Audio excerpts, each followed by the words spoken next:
of all the things to go into, why did we choose going into the furniture business? I don't really know. One afternoon I wasn't at work and decided to ride my motorcycle back home. Why I decided to do that day, I don't know. And I happened to go home and Mom and Dad were visiting with their insurance man, Daniel Marks. I was telling him I was looking for a part-time job, and he said, well, you should stop in and see Mike. He said, I worked delivering beds for him when I was in college. Anyway, so I worked for them for 2 years delivering beds, and then one of their salespeople quit, and I told Mike, well, gee, I'd like to sell. I said, well, I'll do both jobs, and if I'm not a very good salesperson, just fire me from the sales job in the fall. You got nothing to lose, and I'll just go back to delivering.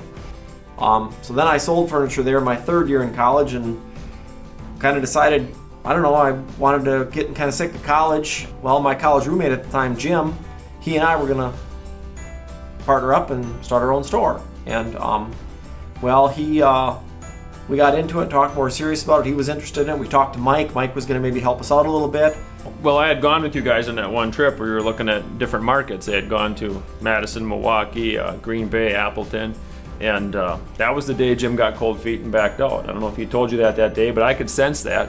So I finally called Arvid and I says, hey, I'll meet you at the Farmers Cafe in Cadott and buy you a supper. And I got something I want to talk about. So I met him there and bought him supper and told him what I could bring to the table.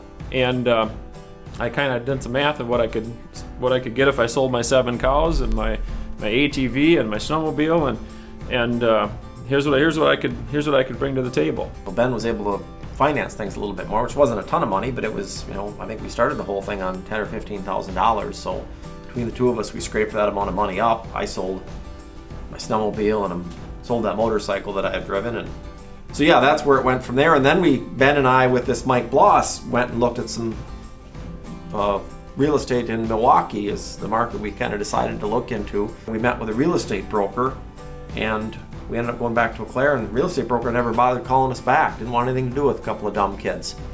And at that point, Mike Bloss backed out.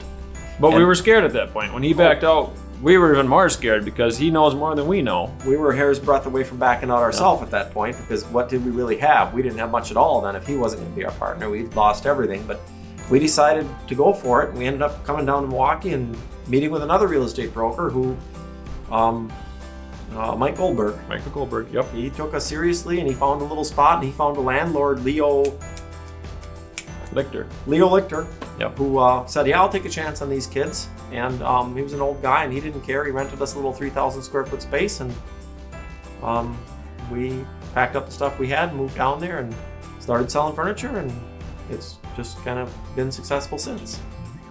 So